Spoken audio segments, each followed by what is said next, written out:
Cassie, you know, when you look at BC, the interior is usually conservative. Vancouver Island usually tends to swing NDP, you know, and when we look at Metro Vancouver, it's either Liberal or NDP. So, looking at tonight's results, what stood out for you in terms of how BC voted? Well, the big story was the resurgence of the Liberal Party.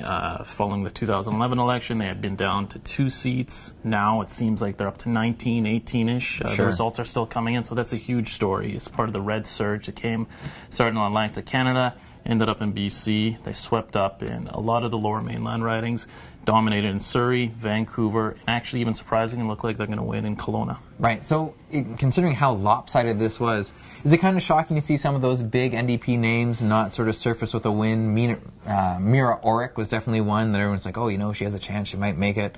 And I think she finished third when it was all said and done. She finished a distant third to Jody Wilson-Raybould, which the polls had out in advance, so I guess not too surprising if you were believing the polls. But yeah, some of the other big names in the NDP did stay in.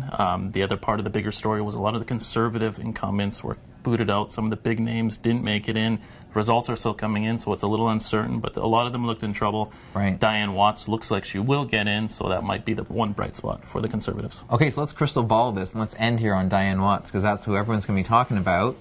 Prime Minister Stephen Harper, no longer Prime Minister, no longer Conservative leader. Is there room for someone like Dianne Watts to elevate and take over the Conservative Party?